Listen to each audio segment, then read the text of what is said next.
Good time zones, race fans, and welcome to Rockingham, North Carolina for round number 4 of the Racers Elite NASCAR Truck Series, right here on the Racers Elite Network, powered by iRacing.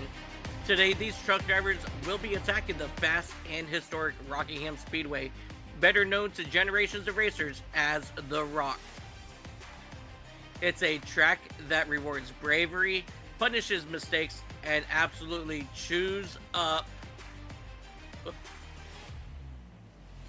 just chews up tires like a dog with a brand new chew toy. Ladies and gentlemen, I am Mike Taylor up here in the booth, and joining me tonight is Andrew Teft, a guy who studies racing lines the way historians study ancient texts. And trust me, he's really excited to see what lines these drivers will tackle around this speedway.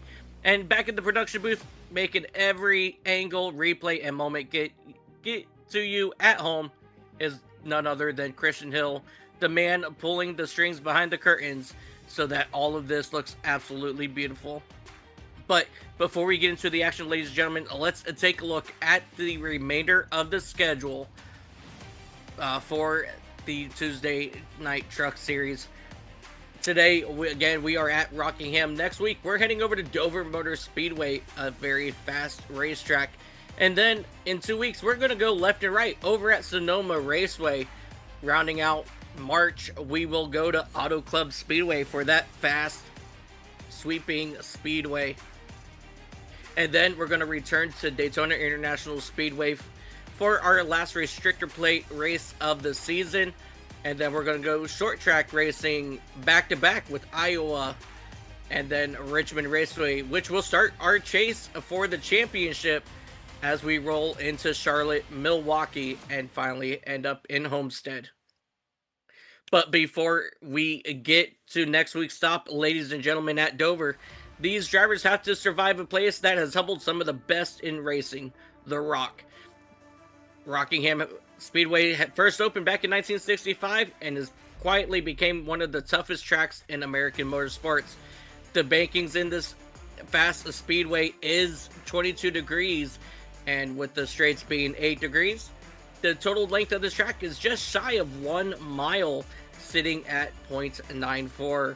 This track has covered races from the Cup Series to the O'Reilly Series and the Craftsman Trucks, and it's been a staple for NASCAR for decades now. A little fun fact: did you guys know that one of the nicknames for this place is the track that ate tires? Because after a long green flag run, this track will shred those Goodyear tires on these racetracks. Now, let's go ahead and take a look over at your championship standings. Leading the championship is Kensley Smith, already with 2 wins under his belt and setting the early benchmark for the field. Sitting second is Alex Teft, still looking for that first win, but staying incredibly consistent to keep the pressure on the leader. Stephen Luttrell holds third place with 1 victory, proving that he can close the deal when it counts. And your last season champion, Sean Dunaway, sits fourth, but he's firmly in the hunt thanks to steady finishes as well. Blair Holloman, the man that we're looking for to be the contender for the championship again at the end of this season, he's also chasing his first trip to victory lane this season, but you cannot count him out. And right behind those top 5, you got Kirby Wainscott, Alex Gates, Rowan Lloyd, Alan Wild, and Kyle Hess. They will round out your top 10 in the points. And let me tell you what, if you guys take a look at those points all around, especially right here in the top 20, it's still a good points battle throughout. And any of these drivers can absolutely turn their season around starting today and come back and fight for a win at the end of the season. We are getting ready to finish up our qualifying session here at Rockingham, and we are super stoked and excited to get things underway here. Andrew, I know you were out turning some laps with these guys. What are you expecting fuel mileage, and how are those tires holding up? Yeah, it's a new scan of Rockingham. iRacing recently remeasured everything and updated the surface, and the bottom is a lot more useful than it used to be. Back when I first ran this track, you'd kind of run inches off the wall in 1 and 2, but it seems like that line has moved more toward the bottom with all the extra grip and the new asphalt. So We're getting about 49 or 50 laps on fuel, so I'm expecting a two-stop race unless there's a bunch of yellows, and potentially maybe these guys could one-stop it. Yeah, definitely talking about those the cautions. One of the trickiest corners to get out of is turn number 2. So we're expecting to see cars or trucks, I should say, jumping loose on the backstretch, and them trying to save it with everything they can, but hide behind those wheels. And today we are marking the debut of the Dodge Ram here in Racers Elite, and we are super excited to have those drivers join us. And we did have some drivers jump manufacturers over to Dodge. So with that being said, ladies and gentlemen, we got the trucks lining up. Let's go ahead and do our starting lineup for today's race here at Rockingham. Starting on the pole, driver of that number 61 machine, the newcomer, Rowan Lloyd, with Philip Archibald with a very good, strong qualifying attempt here. And row on his outside. Row number 2, you got Brandon Biddy and Stephen Luttrell. Row number 3, you've got Brandon Sanfilippo, followed by Sean Dunaway. Row number 4, Curtis Secker will be joined by Matthew Miles in that number 29 machine. And rounding out your top 10 starting positions, Jack Kelly will be joined by Mikey Allen in row 5. Row number 6, you've got Alan Wild with Kyle Hess to his outside.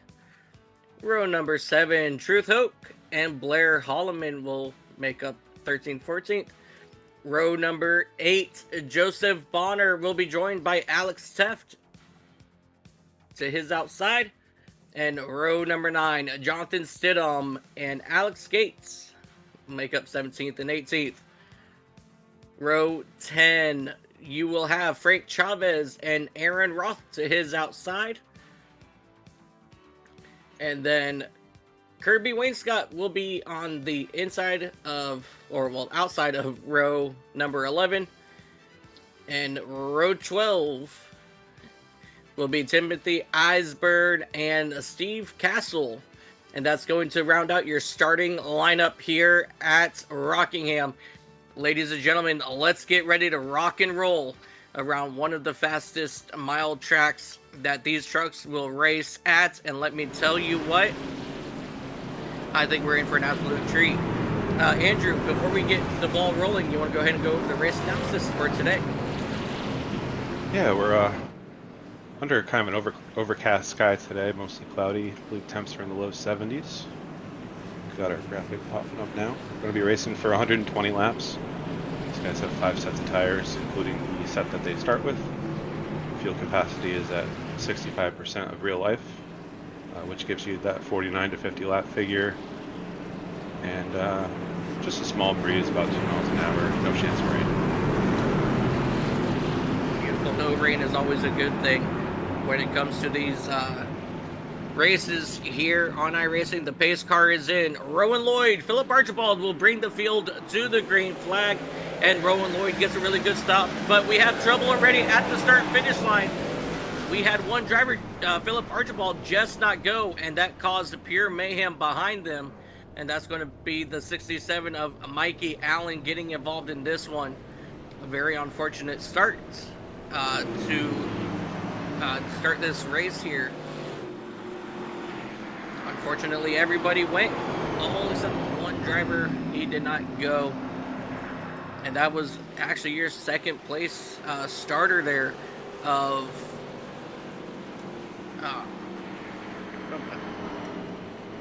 and now I'm having to Philip Archibald, that's his name. But Philip Archibald there, yeah, he's got some damage now on that 99. Let's go ahead and go back, take a look at our replay and see what happened here at the start of this race.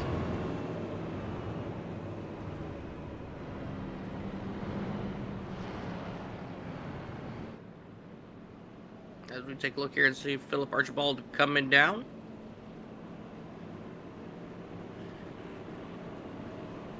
Alrighty. Let's take a look here at the start. So everybody just did not get going, and unfortunately that caused Mikey Allen to get sideways in front of Kyle Hess. And that is all she wrote for the 57 of Aaron Roth.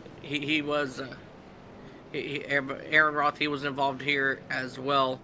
And I believe Timothy Eisburn might have been involved here as well, but definitely not the start that these guys were looking for. But Alex Gates in that 77, he was also involved in this.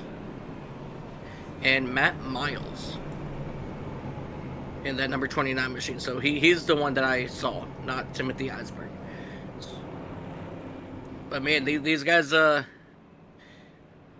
to be really, really careful here, because trying to get up through the gears here at Rockingham, it is probably one of the toughest tracks to do so, because of, you know, the high banking here on the front straightaway. Yeah, typical accordion effect there on the restart. I'm not sure if Sean missed a shift or maybe was in the wrong gear at the start, but just kind of caused a checkup and got progressively worse as it went further back in the track.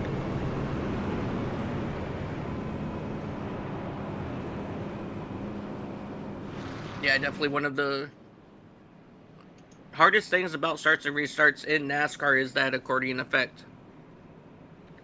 Once in a while you'll see it in IndyCar, but it's definitely most prominent here in NASCAR. So let's see what these drivers can do as they're coming around turns 3 and 4 to go back green flag. But this time it's going to be Brandon Biddy who joins Rowan Lloyd on the front row.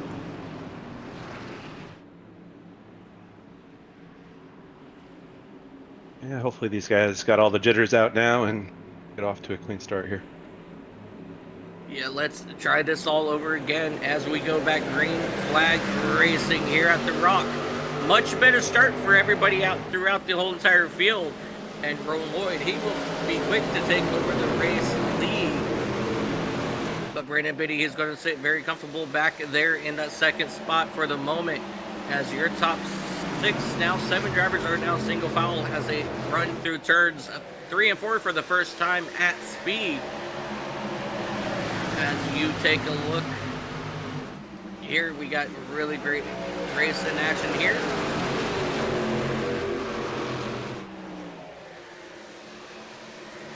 I was going crazy.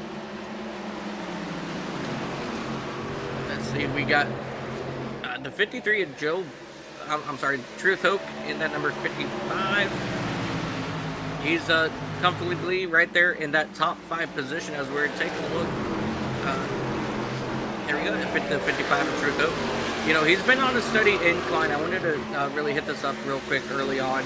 You know, Truth Hope, he has been consistently getting faster and faster, and I'm banking that he's going to take home a win at some point this season. So I just want to hit up on Truth Hope really quick, because right now he is up in that 10th spot as he's continuing to start making his way towards Joe Bonner in that number 53 machine. Yeah, Truth's had a little bit of a rough start to the season. We've had a couple plate tracks to get us started here and didn't have the best of luck, but this is a track where he can kind of start to turn that around. He's really good at these just kind of oddball tracks that don't really fit a cookie cutter. Tracks that have a lot of character, you know, might be a little bit different on each end or something like that. He seems to excel at those kinds of tracks. Yeah, I'm not sure if the surface might throw him for a loop today. I'm accustomed to seeing him running, you know, an inch or two off the wall in 1 and 2, but nobody can seem to do that now. So I did try it in practice, and it was, you know, quite a few tenths slower up there. As these tires wear out, you do start to push a little bit, and I'm wondering if maybe you'll be able to do something later in the runs with it. But at the start, there's just so much grip that everybody can rip the bottom. Yeah, that's definitely something that we are going to keep our eye on, you know, as this race progresses on. We do got a battle currently for that 5th spot. Blair Holloman, he's trying to make his way around Curtis Ecker. He's already moved up 9 spots to take over that 5th spot. So Blair Holloman, he is on a tear early on in this race, as we are only working lap number 12 of 120 Almost left. lost it there. Whoa. Alan Wild clipped the apron a little bit on the exit, and it about yanked him around, but good job hanging on to it there. Yeah, that's definitely one of the hardest things here. You know, hitting this apron, it will turn you around really quick here at the Rock, and watching him be able to manhandle that truck and keep it straight, beautiful work. Not a very consistent circumference, that painted line at the bottom. You can reach it, and then suddenly it'll blow back to the right on you, and you gotta turn back to the right. So you don't want to get down there too early. You'll find yourself turning back right to complete the corner. Yeah, definitely. Let's see, what other battles have we got brewing already here early on?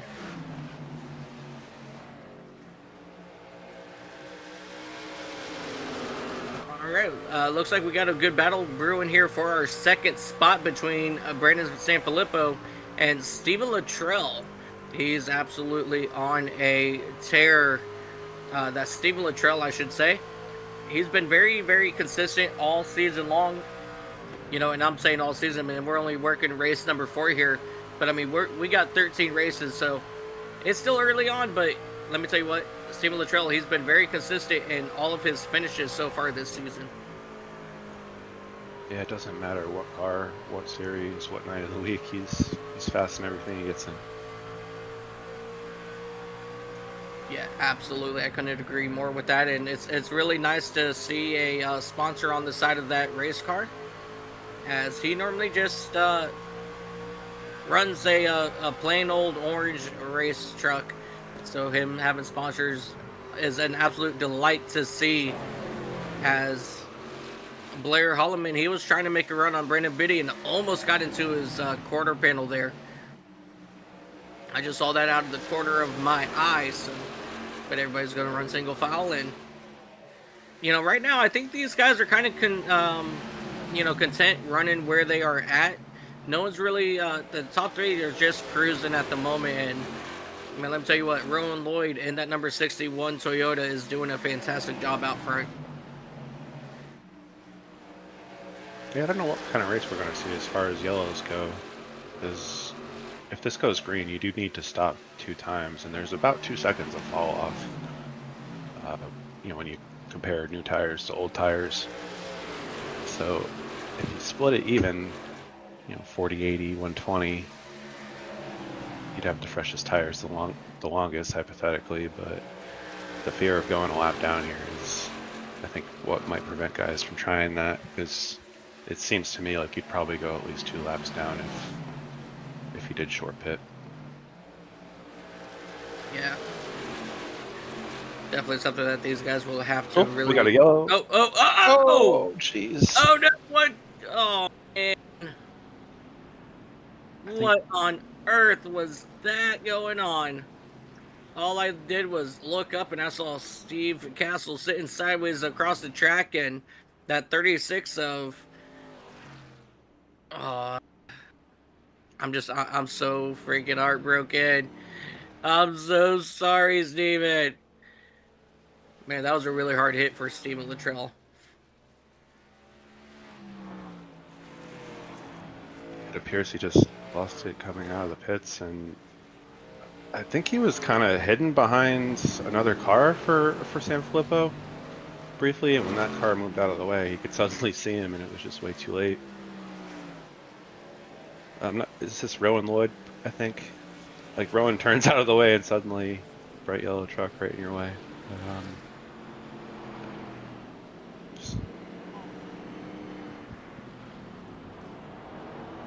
Might be an interesting look from Brandon C. if Christian can do that.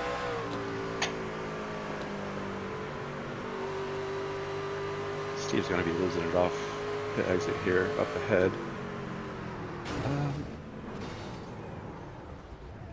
It seems like more of a case of just not being sure where Steve's going to go. You go from the bottom to the top and then back down to the bottom, so just a lot of smoke there, tough to see.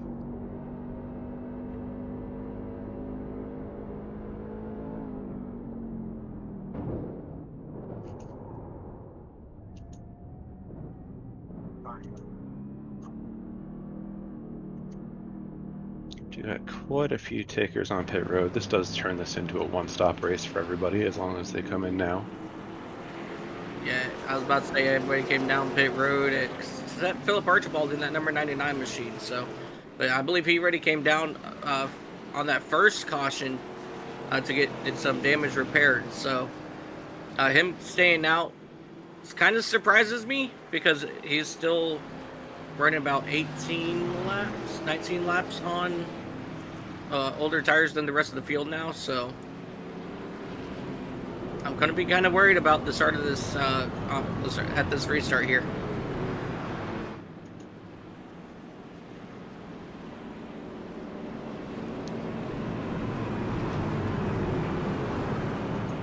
If at any point I go silent, I'm also helping out with race control tonight, so might get briefly distracted. Just smack me.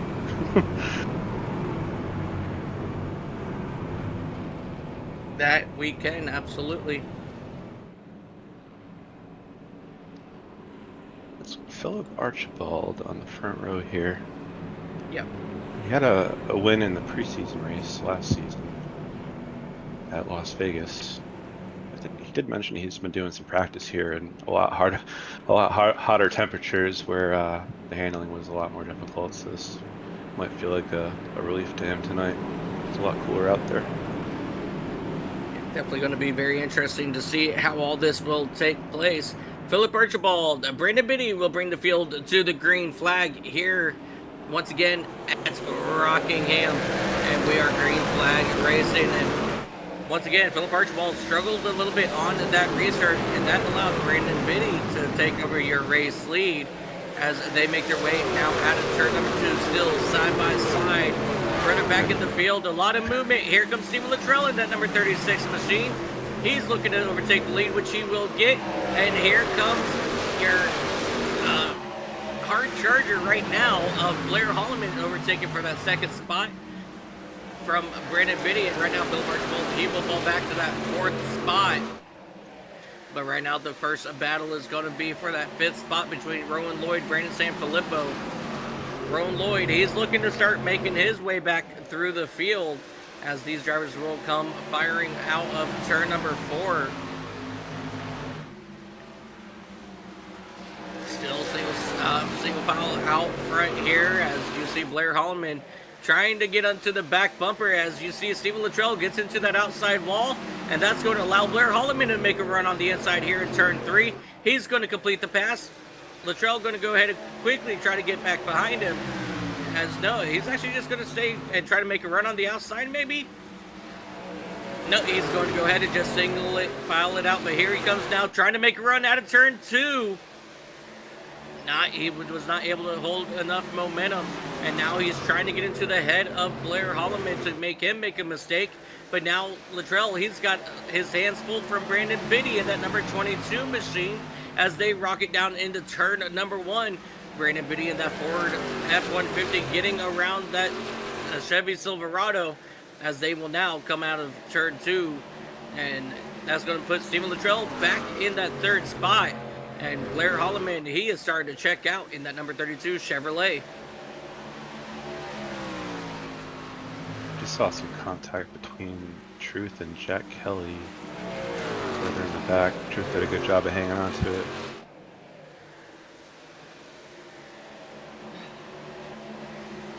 I need a couple of minutes to take care of YouTube chat.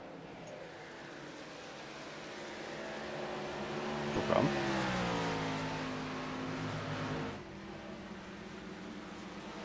Blair's scheme looks a lot like Truth's tonight.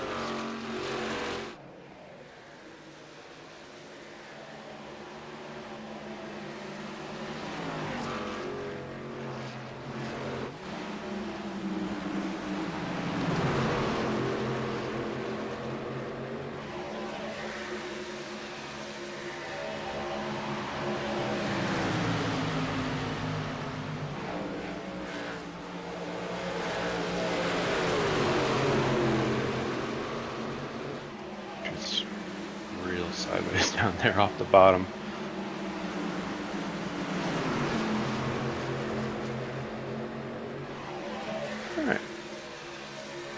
chat discussion appears to have been taken care of. Sorry about that, folks. Get some crazy bots on YouTube.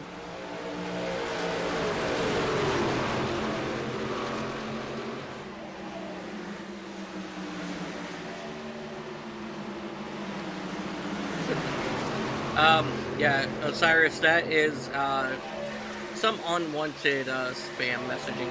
That's what you saw there. And welcome in. Welcome to Rockingham. We got some really good battles coming up here at a turn number 2. As you see, that number 42, Jonathan Stidham, now making his way around Philip Archibald, and Truth Hope goes with him, and here comes Kyle Hess in that number 86 Hess Chevrolet as well. These guys are starting to make their moves around Philip Archibald. Archibald, he's definitely struggling on those tires as there's contact out of turn 2 between Alex Gates and Archibald. As we take a look from the back of Truth Hope, and that's a number 55 machine. He's looking at that brand new Dodge Ram of Aaron Roth. I'm sorry, of Jonathan Stidham in that number 42 machine.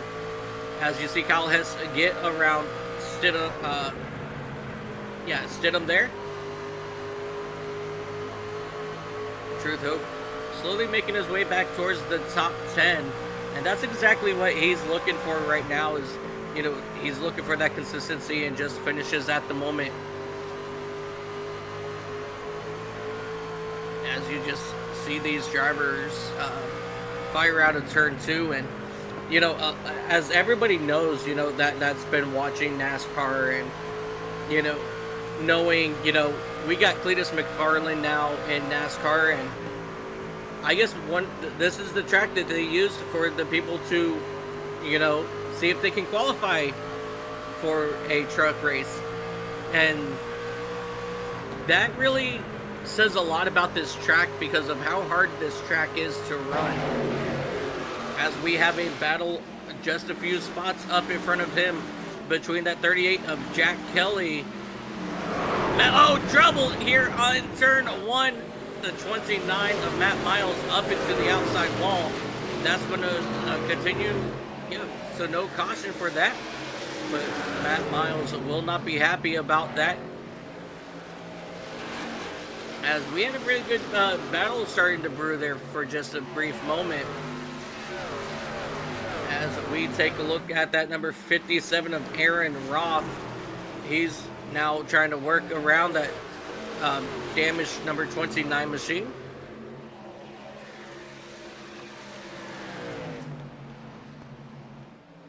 And now the 10 there of Kirby Wainscott. He made his way around Matt Miles as well. Definitely very unfortunate there for Matt Miles. Christian, do we have a replay of that?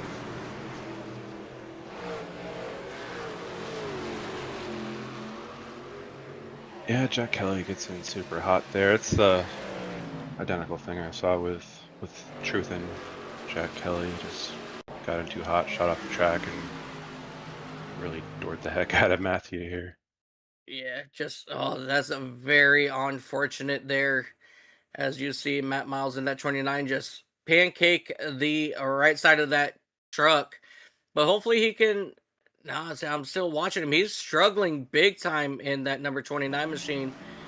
He's probably going to have to come out and come down and get repairs on this race truck because he is absolutely struggling. And as I say that here, he comes now down into the pits.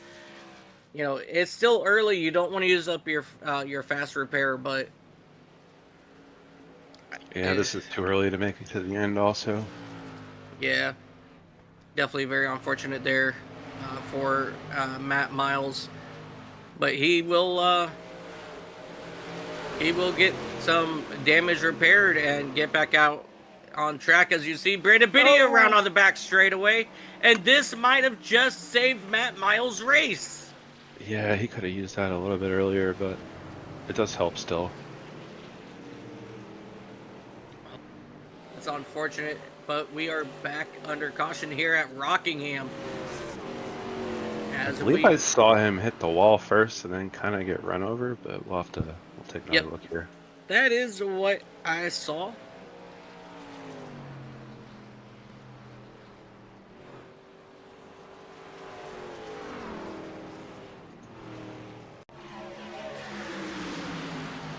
As you see them coming down here into turn 1 and 2.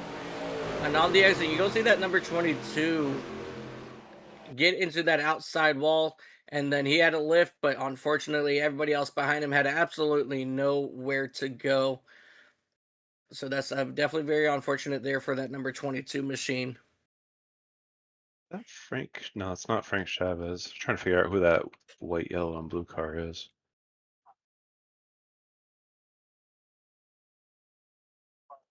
Oh, Alan Wild was the one that drove in the back of him. Just couldn't quite make an evasive mover in time. Yeah. Matt Miles did sit down on pit road a lot longer than I was anticipating him to. So he might have already used up that fast repair early on that lap 1 crash.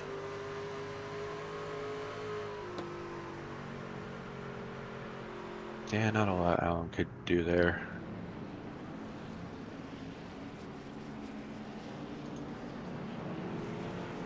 Quite a few takers on pit road again. Tires are fairly important here today.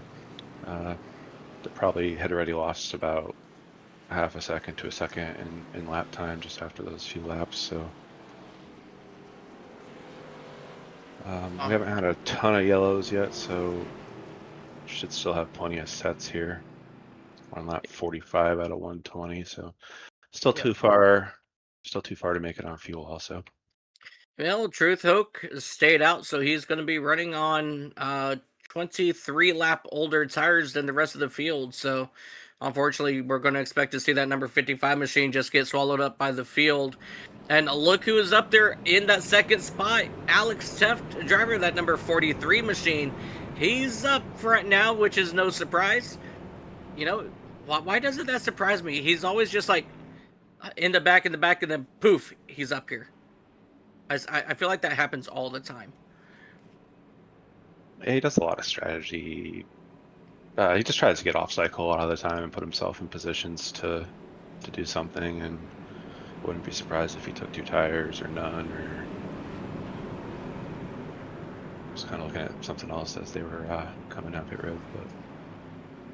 But that caution was on the 22, obviously, so he received the EOL for that one. Yeah, absolutely. As we see the pace car off and into the restart zone, and Truth Hope, he waits till the last second to get into it, and that's going to allow him to get a decent lead here. But Alex Teft, he doesn't get fired away real quick there, and so that's going to allow Brandon Sanfilippo to take over that second spot. And on the exit of turn 2, they are going to run for that race lead. And we got one car hard into the inside wall. That's Jack Kelly, and that's probably going to bring out our caution. No, we're going to stay green flag here at Rockingham. And now we've got Brandon Sanfilippo. He's overtaken for that top spot. Right behind him, you got your pole sitter, Rowan Lloyd, looking to take over second. As Blair Holloman hits that outside wall, that's going to open up the door for Lloyd. But Lloyd decides he's going to go ahead and back it down, allow Holloman to reclaim his spot. And then he's going to go ahead and go back on the fence about that. Alex Teft had a bad restart, and he's fallen all the way back to that 5th spot. And here comes Alan Wild in that number 33 machine, which reminds me of an old Ken Schrader machine. Oh, because it is. How about that? Didn't realize that it said federated on that. But they've got last season's champion, Sean Dunaway, right on their back bumper in that 01 Hello Kitty Chevrolet, as these guys are duking it out hard here for that 5th spot. And right now it's going to go to Alan Wild as he makes it clear, as we got a couple trucks bouncing off the wall there out of turn number 2. And now Alex Teft continuing to fall back as he is getting passed by Alex Gates now. And that's going to put Alex Teft from 2nd all the way back to 8th. So it looks like Alex hasn't really figured this out, because he's about to lose another position to Kyle Hess in that number 86 machine.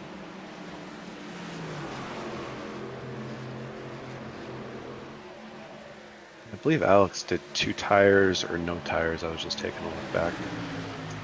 Looks like he's holding these guys up quite a bit. You can see tires are definitely important, just judging by how he's having to hold these guys off here. Just really can't put up much of a fight without the grip. Yeah, I'm looking back. Oh yeah, he only took fuel only. It could help him out later in the race where he's got a set and others don't, but just good to know for later if somebody else tries this, it does not work well. Yeah, definitely, as we are now riding on board with Alex Teft in that number 43 machine, as you see Kirby Wayne Scott getting around him.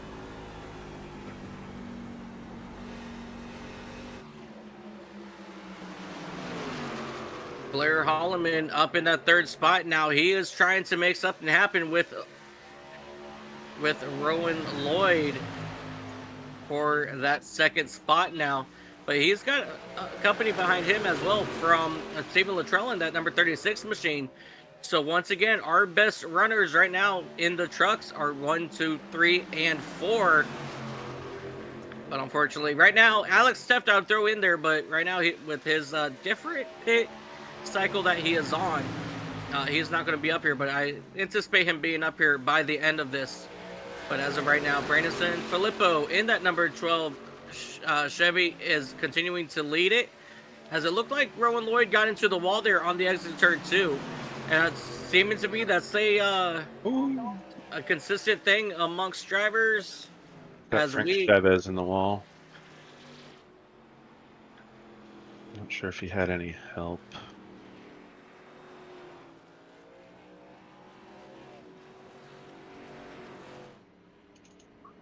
Yeah, we just got word that Jack Kelly has a meatball in that number 38 Chevrolet, so he's gonna have to get a tow. And let's take a look here, see what happened. Yeah, this was quite a bit earlier. This one is with Frank Chavez and the 53. Frank kind of opens up the bottom here, and I think he tries to cover and come back down, and 53 is already there. The 53 pulls kind of a nice crossover here, enters high, and leaves the hole, and then I don't know if Frank wanted to try to close it, but it was too late. You know, race control, I think this one might have just been a pure racing incident on this one. I don't know. Man, that was definitely very unfortunate there for Frank Chavez, though. Had a really good run. Going, but he's going to come down and get repairs, and we're going to get things taken care of here.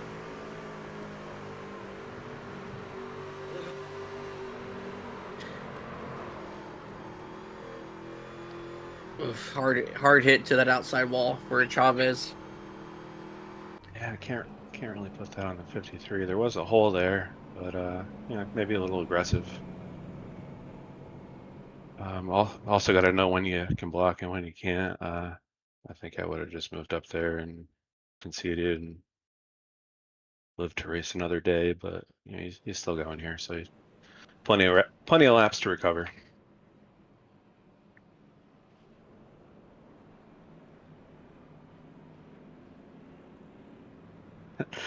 Got a strange little glitch going on the screen. Just bear with us for a moment. Never seen that before. And welcome to the upside down of iRacing, ladies and gentlemen. It looked like shadows of people flying on broomsticks or something. I don't know. Couldn't actually see the vehicles.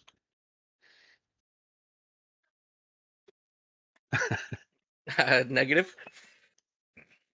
But while he is getting this all sorted out, we're going to go back radio style here. And we're going to call the action while he gets this figured out on his end. Now it's going to be Rowan Lloyd. He will be joined, or he's going to be joining Brandon Sanfilippo for the front spot into the restart zone here, ladies and gentlemen. And we are green flag racing once again here at Rockingham. Brandon Sanfilippo, he's going to get a good jump here, but Blair Holloman, he's going to get around Rowan Lloyd as well as they dive down into turn 1 and 2. There we go. We have a good side-by-side race now for that. There we go. Well, now I'm not going to try to call it out as I see it. I'm kidding. I love what I do. Right now, Stephen Luttrell, he's holding strong on that outside from Alan Wild in that number 33 Toyota. Alan Wild, he's been pretty impressive the last couple of weeks. He's had a few good, strong finishes. And I feel like he may be one that we're going to have to keep our close eye on. Poke around. I'm not sure if he's on his own. Destroyed. And he's going to have to bring that down, and he's going to have to get a tow, but we're going to stay green flag. Oh, no, the caution is out. Never mind. Yeah. Okay, well.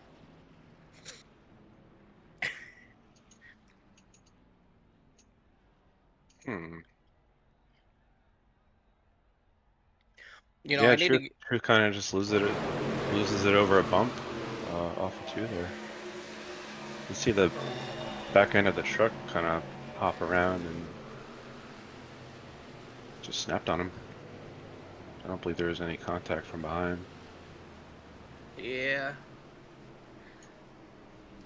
This is just what... Unfortunately, this is just the nature of the rock, you know.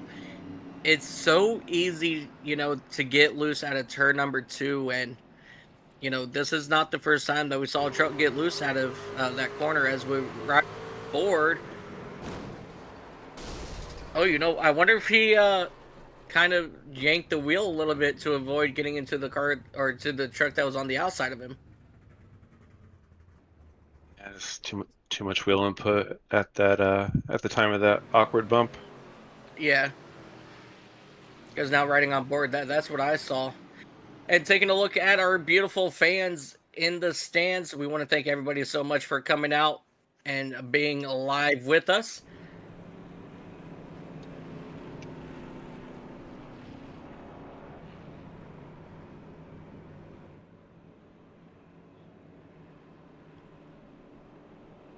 Let's see. Ugh, hard hit there. Stranger Things plus iRacing before GTA 6. Absolutely. Blair Holloman says, I'm trying to understand why we are running people into the apron, blocking at lap 16, 47 laps later, still thinking about it. Well, Blair, this is what I'm going to tell you, buddy.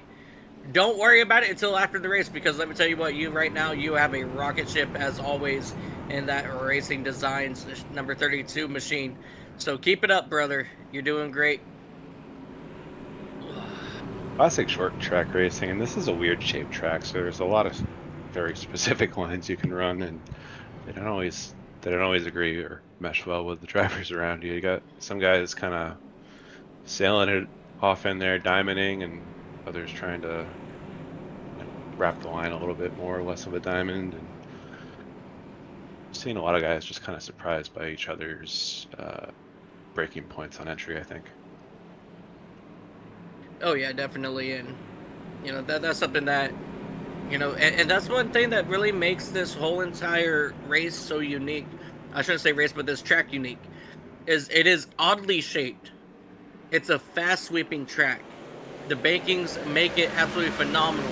As we go back green flag racing here at the Rock. And right now, Brandon Sanfilippo gets a good run here through the middle of 1 and 2. Overtakes for that top spot. As we got a battle back here for that 4th spot between Alan Wild and Stephen Luttrell. Stephen Luttrell, he's starting to fall back around that outside as we got trouble further back. That's the 53. Joe Bonner getting turned around. He's going to keep it nice and straight. Got one car quickly diving down pit road, it looked like. Oh no, Stephen Luttrell is around in that 36 machine. as he gets a tow back to the pits. I didn't see that one. I was looking at Biddy in the 53. He's up against the wall. I wonder if he's got some kind of equipment problem.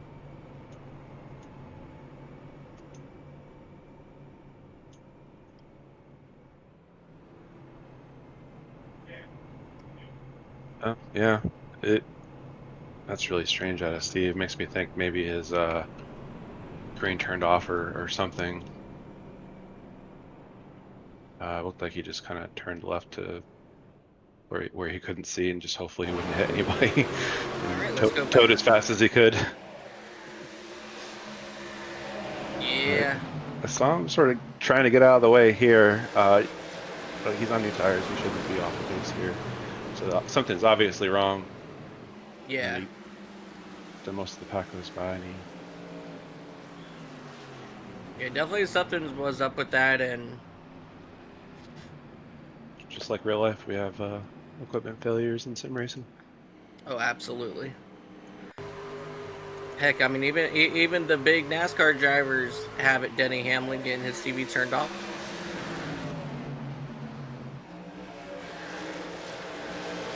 Oh, and then this, I guess 53 didn't know 22 filled the hole and tried to come back down, or maybe ran too wide of an entry and Yeah. didn't think he needed to defend as much or something. But yeah, just kind of silly.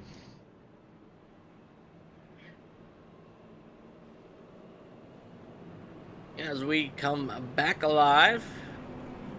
One thing this does do is bring us ever closer to being able to make it the end on fuel.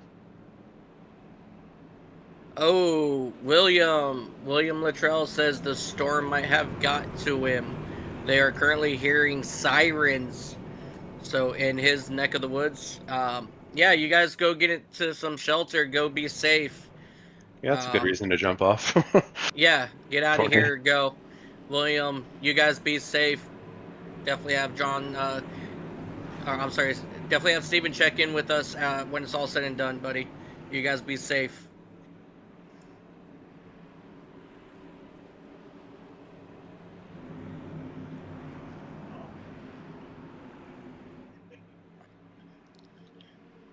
Blair Yeah. Holloman and San Filippo in the front row here. See if we can Yep. get off and go in green this time. Alrighty, and green flag is back out here at Rockingham. Blair Holloman off to a really good jump there. And Brandon Sanfilippo also has a good, decent run. And now the top five, top four, pretty much got single foul pretty quick there. That was the best start that I think I've seen all race long. And I understand you don't want to miss the race, William, but we'll be here, later when you guys are safe. As we are coming back into the race in action.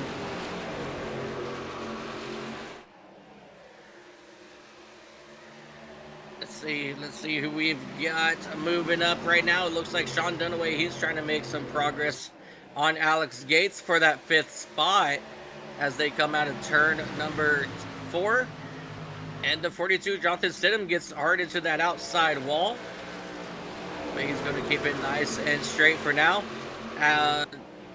Sean Dunaway finally was almost clear of Alex, but man, Alex just had a really good run there on the outside.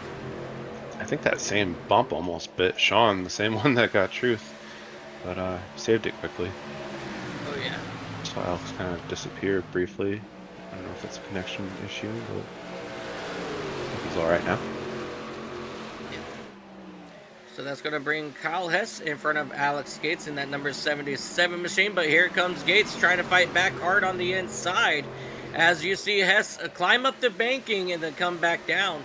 So that's that diamond effect that you were just talking about just a few short laps ago.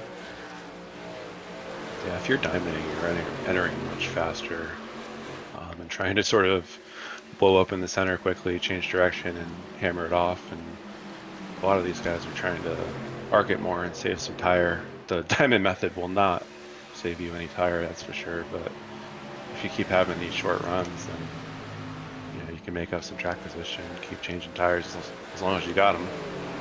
You run out eventually. Definitely, and if we can come back one spot back to Philip Archibald and Alex Gates, we've got a really good battle right here for that 7th spot. Right now, Archibald trying to hold back this hard-charging pack, and right now he's doing pretty decent trying to hold these guys off, but he's got 2 hard-charging Alexes right behind him. And here comes Teft on the inside of Gates. He's going to almost clear him. And now he's getting a little bit of shove there from Curtis Ecker in that number 8 machine. Curtis Ecker is one that we haven't really talked much about today, but he's starting to make his presence known here in the top 10 as the Alex continue to run side by side down into turn number 1 for that 8th spot. One of these guys are going to have to give, and it's going to be Gates falling back in here. It comes to Ecker now on the inside of Gates.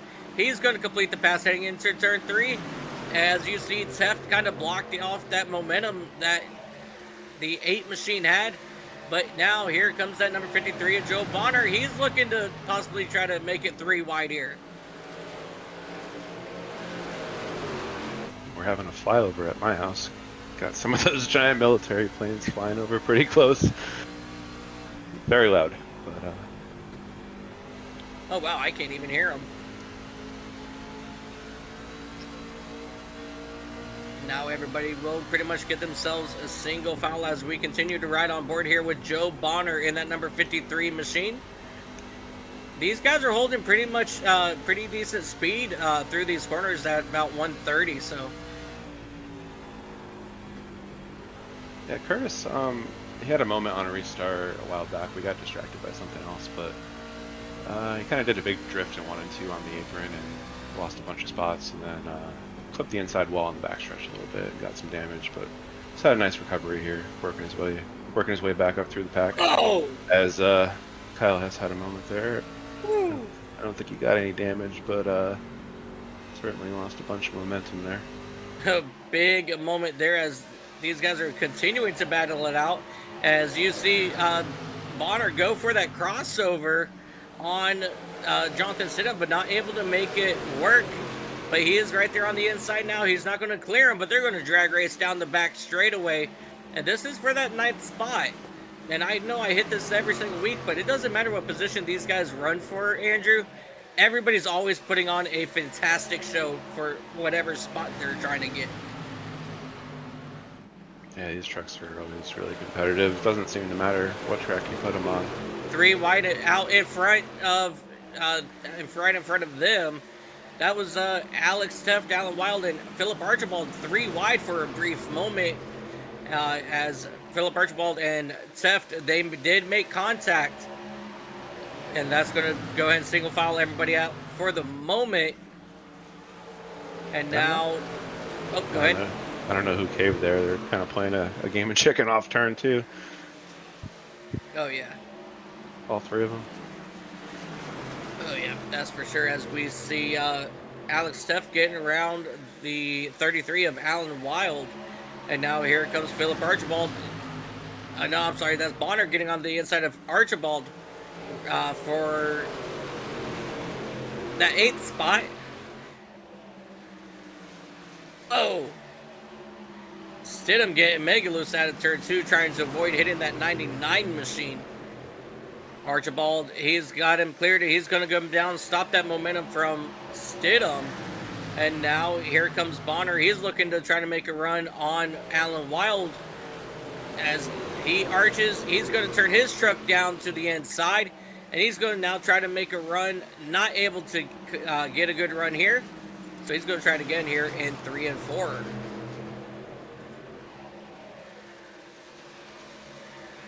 Something we have to watch for here if this does go green is guys on that fringe fuel strategy. I believe you can clutch it a few laps and probably just reach it to 55 or so, and we were right near there toward our last yellow.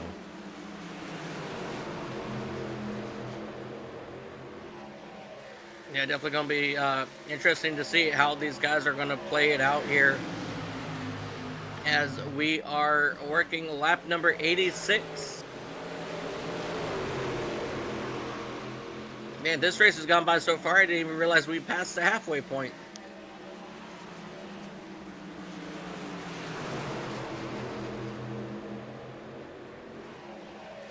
Yeah, only about 34 or so to go at the moment. If you do have to stop, there's a lot of variety and options on which lap you come in. You know, is that a splash? Is that take four partway through the run? Yeah.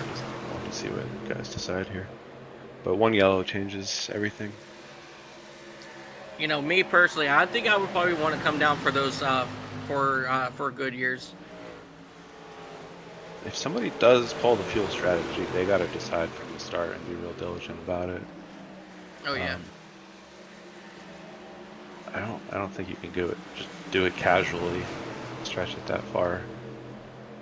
Somebody would look probably pretty substantially off the pace. But I mean, if you're one of these guys back here, why not try it? Turn your day around. Yeah, you never know. As man, we got a really good battle here for this 8th spot. Everybody's tracking down Philip Archibald currently in that number 99 as he started to actually pull away, and now we're going to contact 33 slow up out of turn 2 or turn 4 there.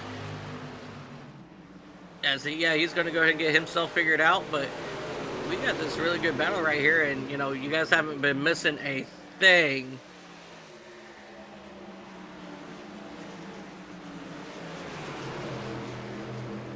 He's got down on that apron. He had to lift just a little bit, as you saw Biddy pull away just a little bit there through 3 and 4. So, you know, you got to be really careful with this. But we've got a battle up here for our 2nd spot.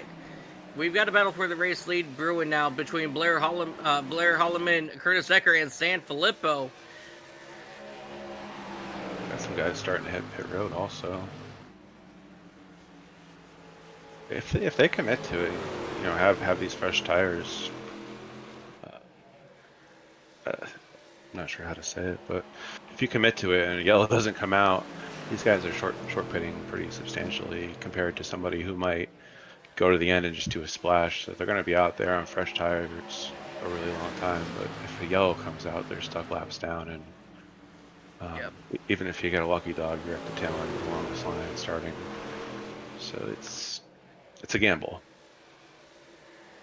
Yeah, definitely, and I think that's exactly what we're seeing currently out front here, because Curtis Ecker in that 8 machine, he quickly got around Rowan Lloyd, quickly caught up to Brandon Sanfilippo and Holloman, easily passed both of those drivers, and now he's out front. So now I'm wondering if Blair Holloman and Sanfilippo are kind of taking it easy now on for fuel issues.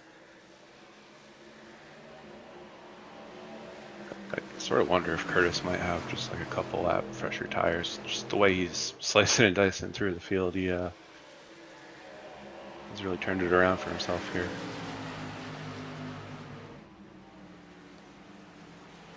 Oh yeah.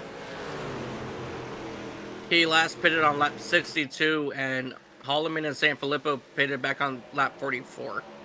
And what we're seeing right there with Alan Wild in the 33 is new tires, so you can see the difference. Yeah. He's already gapped him quite a bit just in that brief time.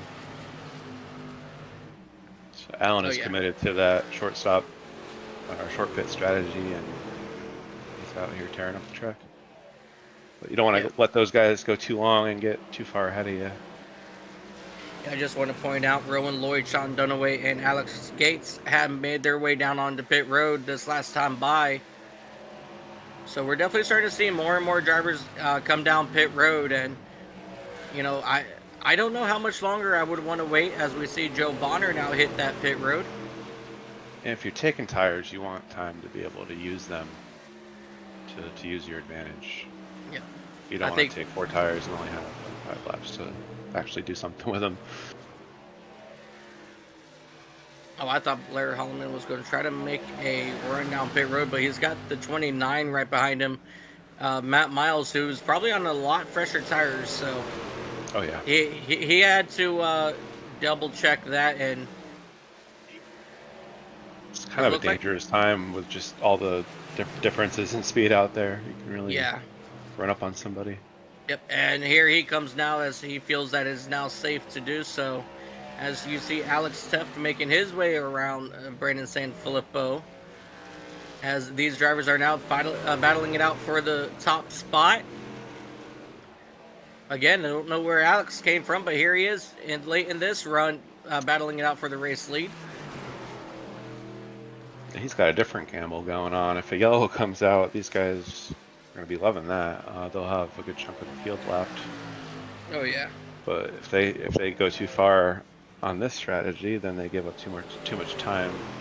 And when they finally get out there on their new tires, they're going to have a huge gap to make up. So 12's coming in this time on the radio.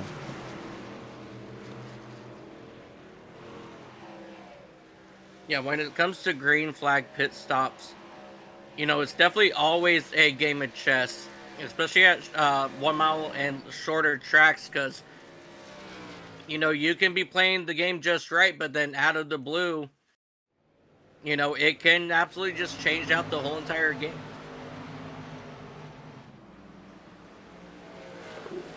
Got some trouble with the leader, Curtis Ecker. Might have had some trouble with the lapper, just difference in speed. Three wide.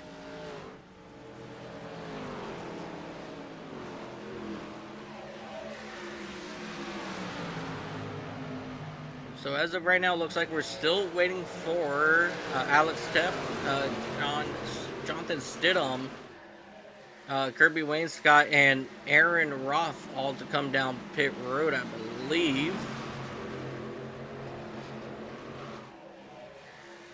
Yeah, so we're still waiting for your top 4 to come down pit road, as we're taking a look here at that number 8 machine of Curtis Ecker all over the back bumper of Blair Holloman. I was calling him the leader, but he's not the leader anymore.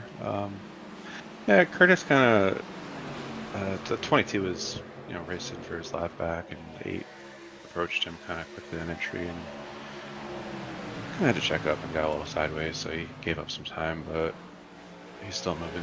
Just tough to get out of the way on tires this old.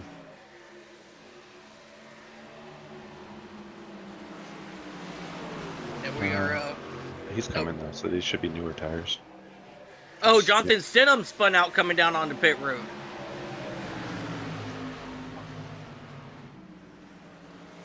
Is finally coming down. Jonathan Stidham's front end absolutely destroyed, trying to blow up down here on the pit road. Alex Tefton, that's going to turn the race lead over to Kirby Wainscott, as we are coming on 15 laps to go next time by, I believe.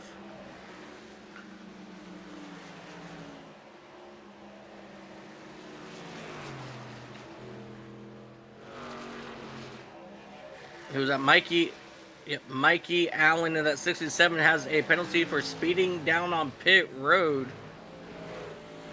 Something that he definitely did not want to see. As of right now, the battle, once everybody comes down, Blair Holloman, he will take over the race lead. If I'm not mistaken. Yep. So Blair Holloman in that number 32 machine, he's going to reclaim the race lead once all this gets figured out. As you see them now make.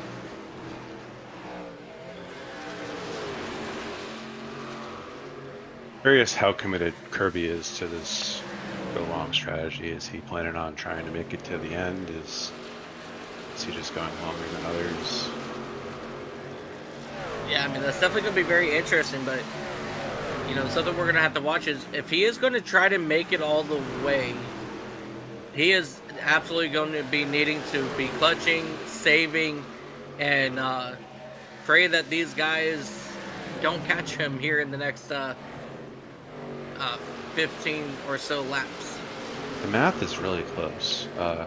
Older tires, you give up about 2 seconds a lap, and right now Blair is 20 seconds behind. We've got about 10 laps left, so the math says about even. We're not sure if Kirby's just hoping for a yellow and still has to come in, or if he's committed and he'll be lucky to also not get wrecked by the time he gets there, because just the difference in speed is crazy. These guys aren't expecting you to be that off. Yeah, 10 laps to go. Kirby Wainscott doing everything he can to see if he can bring it home for a win here today.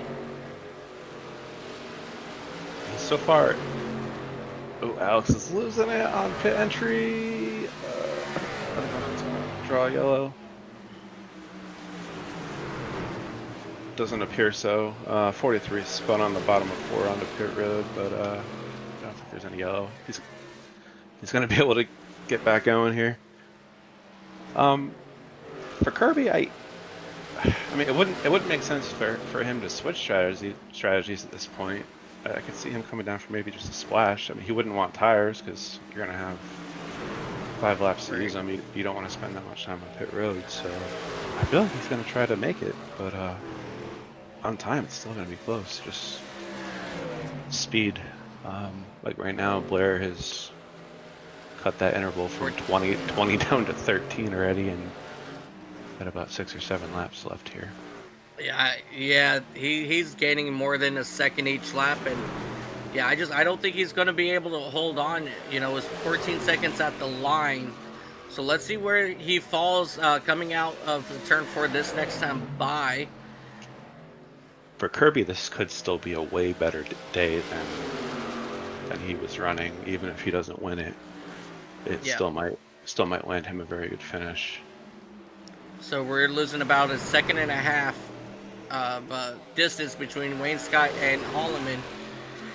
So I don't know, he might be able to do it. I believe we will have 5 laps to go this next time by. Yeah, the math is still about even. Yeah. Said about 5 laps to go. Blair was 20 seconds behind. About halfway from there, and we're down to 10. So it's working out to be close. If Kirby sputters at all, it'd be tough for him to pull it off.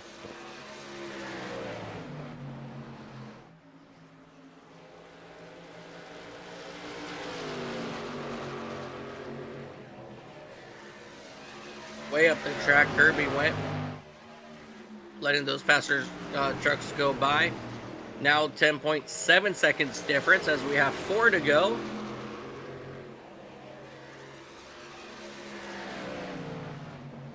Those new tires, their advantage is starting to shrink a little bit.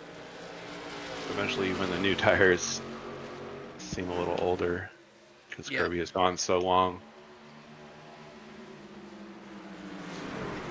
Yeah, Blair he's actually got some trucks directly in front of him that's a lap down that very well could slow up his momentum to catch Kirby Wainscott. So that's another thing we're going to have to keep our eyes on. If Kirby doesn't sputter, I think he's got this, but if he sputters at all, it'll be tough. Yeah, as we have 3 to go. Going to have 2 to go this next time by. Brandon Sanfilippo had a really good day, you know, coming back up to that 4th spot so far. Maybe we can switch focus to Kirby in the 10, see if he starts sputtering at any point. He's taking the white flag here. White flag this time. Can Kirby Wainscott have enough fuel? Be looking for flames shooting out of the pipes, indicating that he's out. Oh, he is absolutely clutching that machine. Out of turn number 4, ladies and gentlemen. Driver of that number 10 Toyota. It's going to be Kirby Wainscott, your race winner here at Rockingham. Think he's got enough for a burnout? Probably not. But I guess we're going to find out here in just a moment. Blair Holloman had a really good run up to second after moving up 12 spots. Your biggest mover of the race is definitely going to be Kirby Wainscott in that number 10. He moved up 21 spots.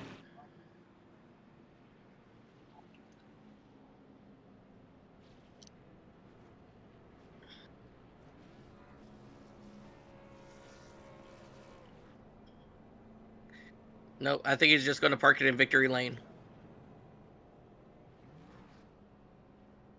As he could roll back Man. around for another lap, let alone a burnout. Oh, yeah. Man, that was.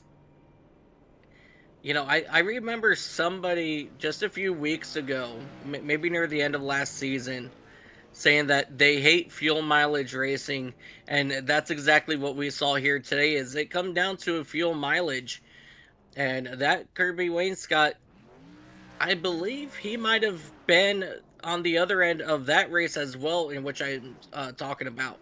So Kirby Wainscott, he knows how to save fuel when it matters. Yeah, there's a certain skill to it.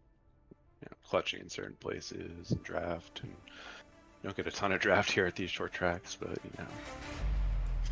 Yeah. just lift points.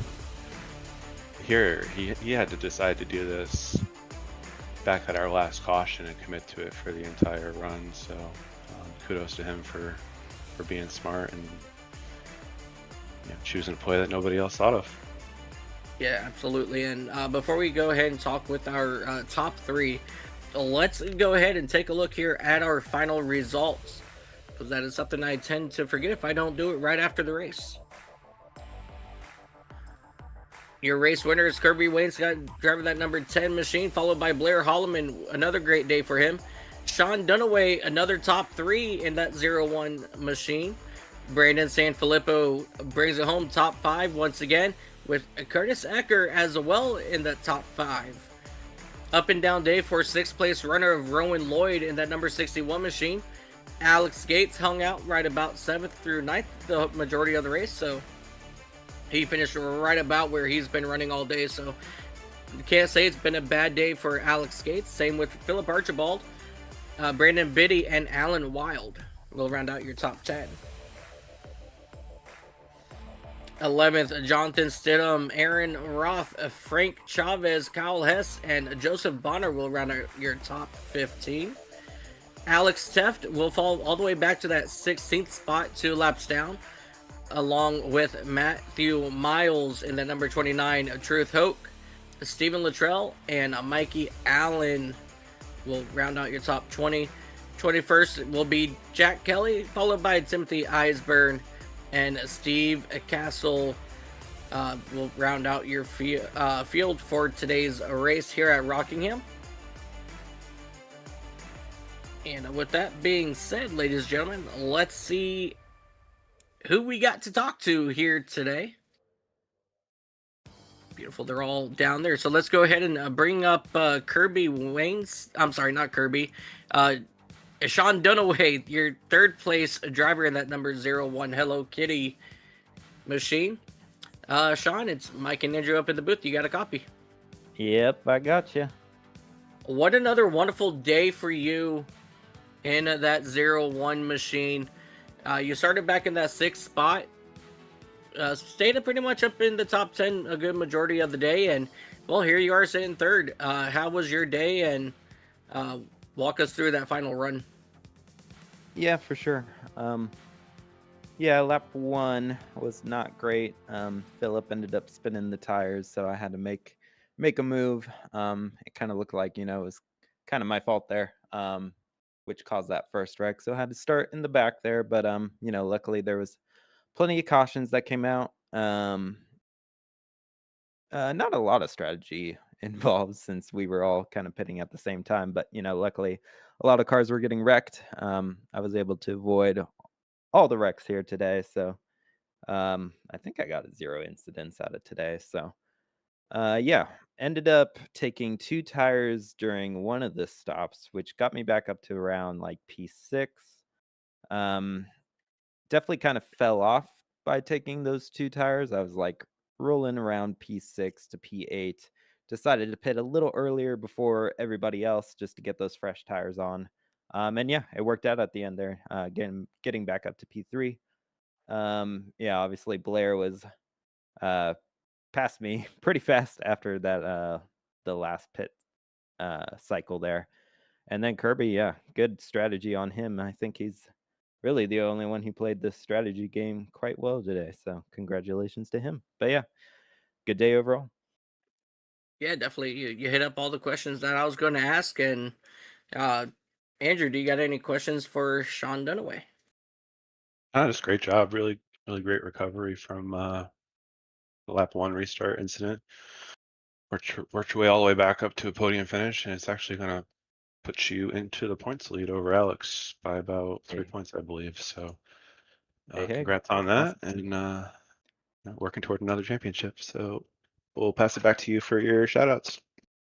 For sure. I'd like to thank my wife, my mom, and stepdad for always watching. My cats for always trying to ruin my race, and stay safe with the weather tonight. That's for sure. Yeah, definitely stay safe out there, Latrell's and everybody else that is watching that. But ladies and gentlemen, Sean, congratulations on your third place finish, and we will see you next week. Yep. Thanks, guys. Ladies and gentlemen, driver of that number 01 Hello Kitty machine, Sean Dunaway coming home third. Let's go ahead and bring up the gambler, driver of that number 32 Chevrolet, Blair Holloman. Blair, it's Mike and Andrew up in the booth. You got a copy? I got you guys. How you doing? Doing pretty good. You had a very strong run again, here in the trucks, and we did notice that you did make a little comment in YouTube chat there. How was your race overall, and what was the comment about people running people down to the apron? The race itself was pretty good. I didn't practice at all. I went in here thinking it was still the last version of Rockingham. I was pleasantly surprised in qualifying going off into turn one and finding out it had grip. So we qualified what 12th, but yeah, the truck's strong. Every time we come to Rockingham, I like the flow of the track where it's like you just have to hit your rhythm. Pretty much, get the truck woed up for 3 and 4. You don't have to hit the brakes too hard. Just let it roll into the corner. Turn 1 and 2 is kind of the you want to get all the braking you can down before it really cuts into the corner very far. But truck felt great. We got the lead for a little while, which was nice. Clean air in this truck is wonderful. When it's around other trucks, the aero games is really sketchy, but I can't complain. It was a good truck. As for the blocking, yeah, lap 16 coming to 17, I have a pass on the 22, and he decides to run me all the way down to the grass. And looking at the different replays of the incidences the man was a part of today, karma works. That's all I can say.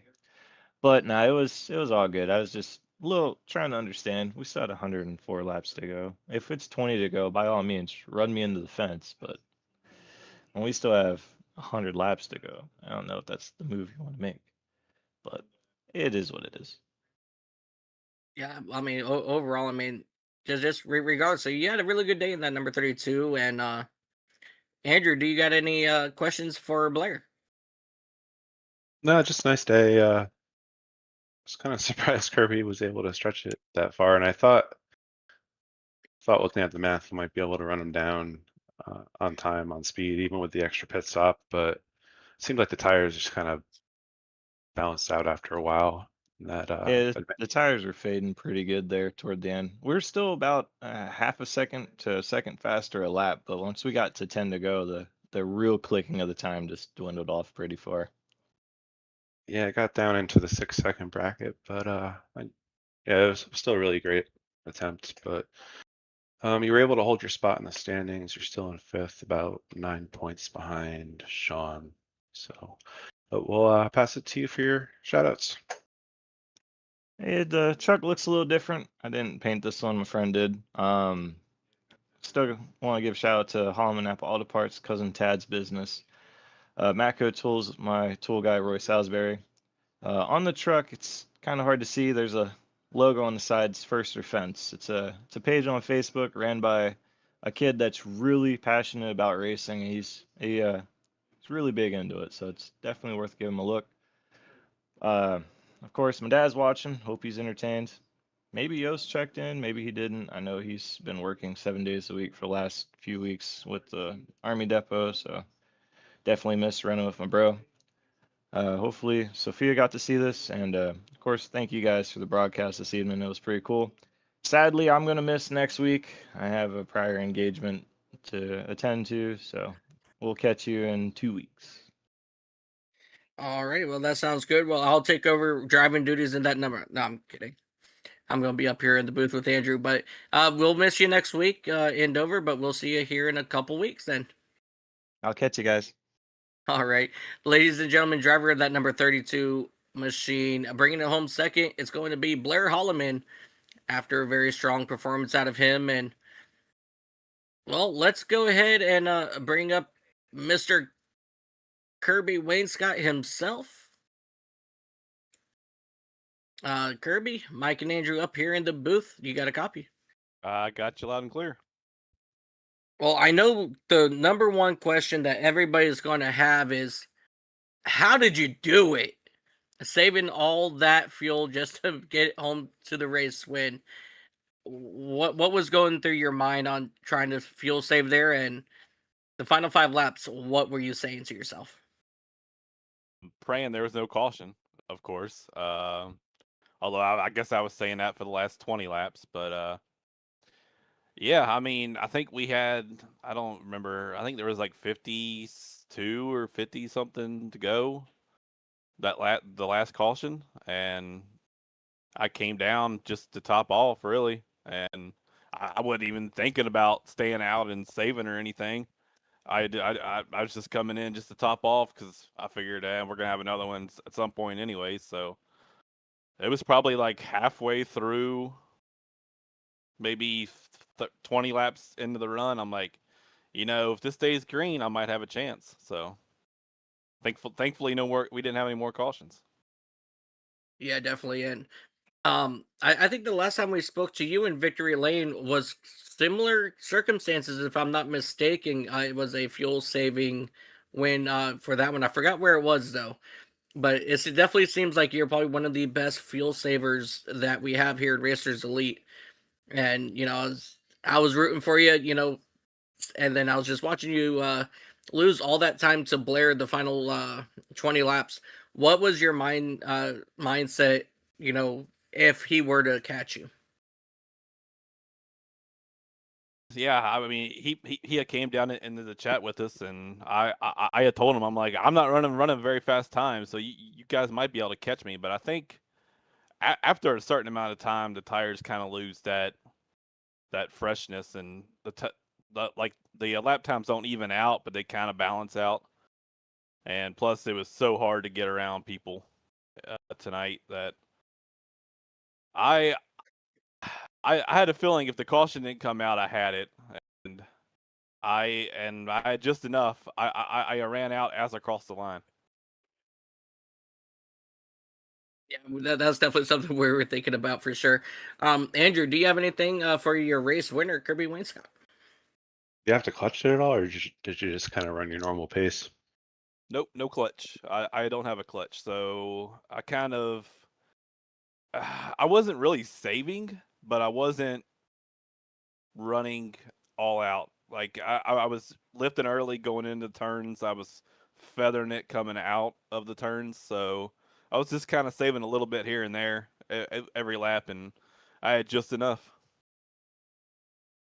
Oh, I'm surprised more people didn't try it. To be honest, I Yeah, kind of like the strategy too, because even if a yellow did come out, worst case, say, it really wouldn't be that bad because everybody had gone so far that if they had tires, they'd probably want them again anyway. So yeah, I like the position you were in. It was and I mean, honestly, I probably would have finished back in the top 10 if I'd come down and pitted anyway. So my strategy was I'm gonna stay out. I've got basically everybody but the top 5 lapped. So if a caution comes out, I'm gonna start no worse than, or everybody's gonna come in, and some are gonna take the wave around. So really, I'm only gonna be battling 6 trucks probably. So I have figured the gamble was worth it, and it paid off for me.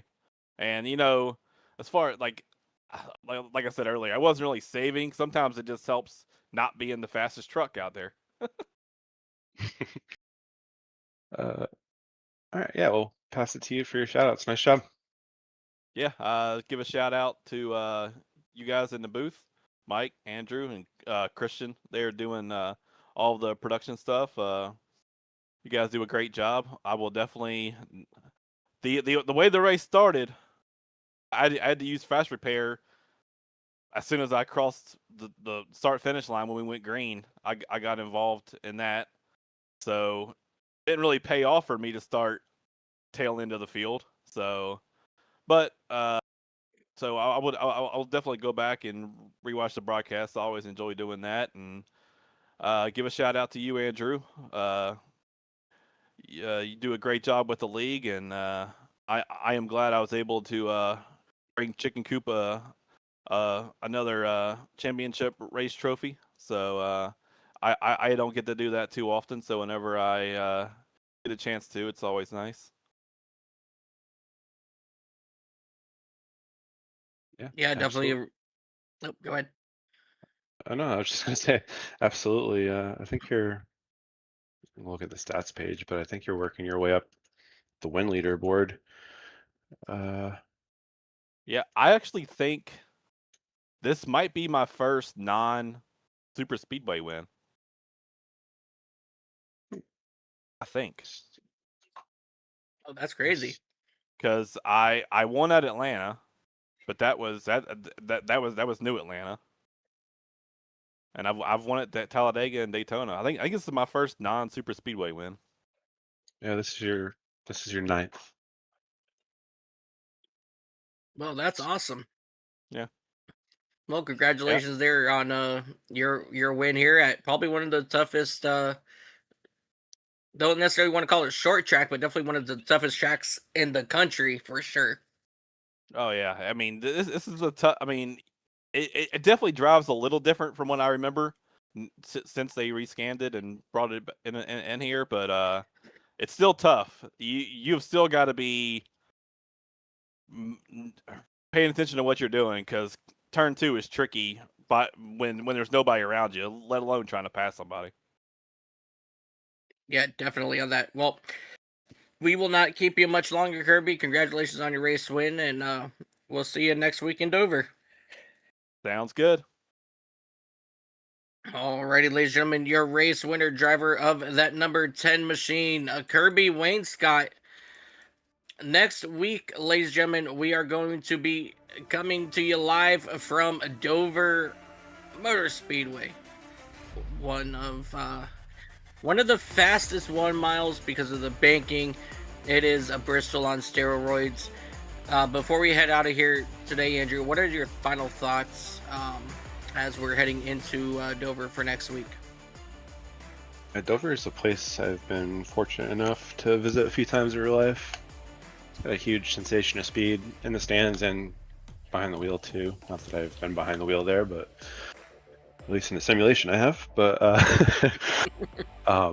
yeah, Dover's a place I like to visit, and I like racing there, but I kind of stink there. Something about concrete on iRacing just does not agree with me yet. So I gotta find a better way to save my right front at those tracks. There, Bristol, Nashville. Maybe I'll learn something watching these guys next week. Yeah, definitely, as we always have, more learning to do. Yeah, I've got maybe one win here at Dover, but that's about it. But ladies and gentlemen, again, next week, same time, same place, we're heading to Dover. And that's probably going to do it for us here at Racers Elite Network. I am Mike Taylor up here in the booth, along beside a really good friend, Andrew Teft, and one heck of a producer, Christian Hill, behind the cams. And talk about the cameras, we want to thank a big shout out to Whiplash Sim Cams for all giving us the opportunity to use all of these beautiful views that you got to witness here today. And if you guys like what you see, head over to racerselite.com to get all of your Racer Elite information. Join us in Discord. Head over to our brand new shop for Racers Elite. Get yourself some Racer Elite apparel there as well.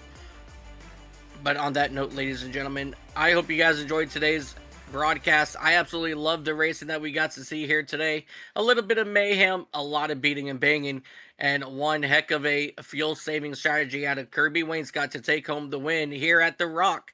And until next time, we will see you guys in Dover. And always remember, ladies and gentlemen, no matter what you do in life, have fun doing it. And if it's not fun, well, you go and you make it fun. Until next time, you guys have yourself a beautiful time zone. Bye, folks.